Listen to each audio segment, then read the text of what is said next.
Ner malakan yam kan asin content baro anya lingwa sama ka nor online TV channel te kon kelere jidi te kon kelingan wala ke jan shanga me an wala shanga dish ka pa dish ron kin dangro jan dangro dish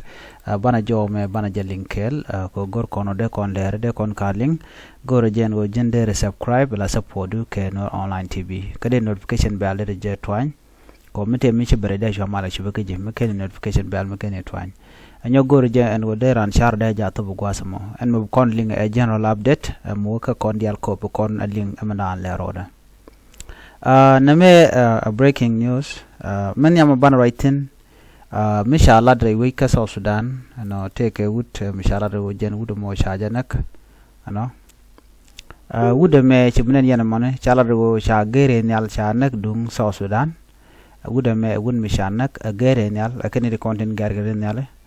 ko kuma South Sudan kuma jane wuda mo jen cha janak ka dobra na shala de jen nakaje ka Sudan dio jen nakaje pan ka je gwade shi kuma Sudan chicken Sudan pot chicken book ka dobra na shalat wajente kel ka RSF renyal lo te ji RSF ne ka rapid support force kon chun kel ka ala rebel nyeng Sudan wa gomo ka Sudan pot wa shware ne ala shwa book gwadan te tiare ne alten ka shwa to no shawude me shwa nakel kaneden konti de kel gaja jen shwa Samson no ramkel mila South Sudanese jena wa secretary general ka aviation ki dungre ne ala muktabre ne ala wa ja kwaren jen secretary general ten allo wa kwerdit chuguda me chajanak rede kame choda lat re wich ka Sudan ana me dera me dong de kon diara len kamanan chetok no na me akel me goro dawo kaya men de na ban len gwasa me lera rawde lera do gwasa men ban len chan wer cha nyoko me buka ka anyok ku me kirma yadit chikan nyoko bok tiang ka wer wa tu kan naga wadar tiang ka dobra kan lat awaka jarun wangame an gwada ana chi bokten wa boken kan new fan gak chi ol fan gak wa chi boken new fan gak che mai kono no kan an kum ke yadi targade wo banwar bakanak tele ne ala do yam ka bo tele ke jwalati sti chalat mite ram dong chi te nyen ke ram cha ber kalat bad menen yen mo gwada me wa jen mun danen la gwada kan tet wa gwa te ne ke 3 meter weapon ka ber open ke luengde so ci kum ke ma yadi ci mi kan mo ci jalat ke ma yadi gono tugo kon were na me dar wakaya ano shan were sha ka buktiang ka war ka new fan gak re dwan were men te gan wini mi men ta jongli ka ta na te ka apanal so cha jo me cha ja kun ci me kon ngaje ne ka gwade da ne paiwa no ka shanga dogri ke da ne ci tuok me shi ne to sho baro iken ngana kan jang no ka chu mon chu le ne bet ba tel malat ke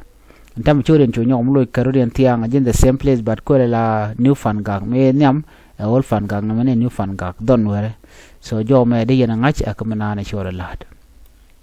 alar dien bana writing gwasa me dung Africa Union kwara men lat ke men chi men cap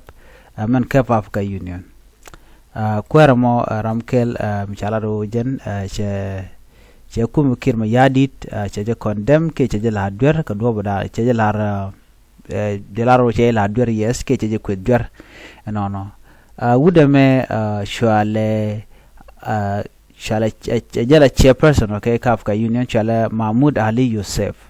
Mahmoud point jala kwara no ke warga michikana gor gwada me mitega kel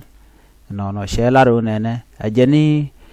shi Africa Union she can ta dana chana kanware call fan gak ke cha muktaw chalke medicine sans frontiers MSF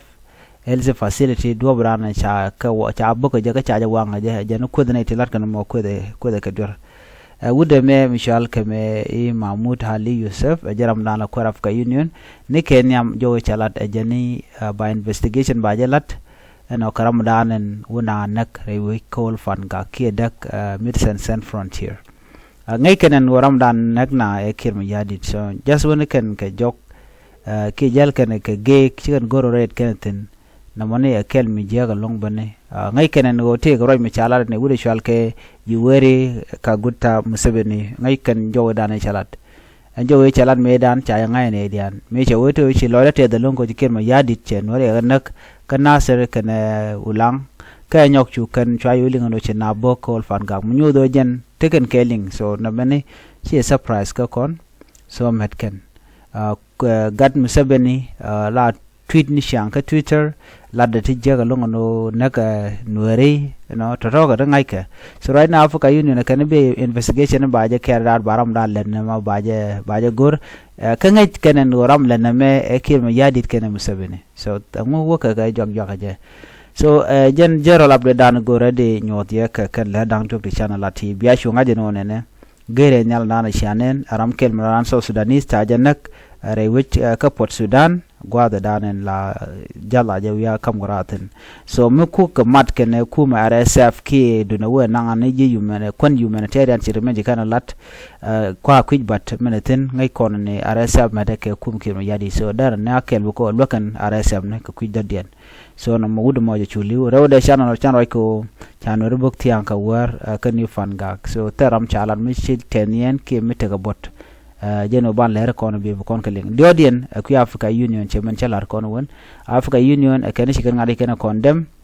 kuma South Sudan kiram dan len mi jak ke lere konde kon keling jen gwasmen ban nyo jumro din betemal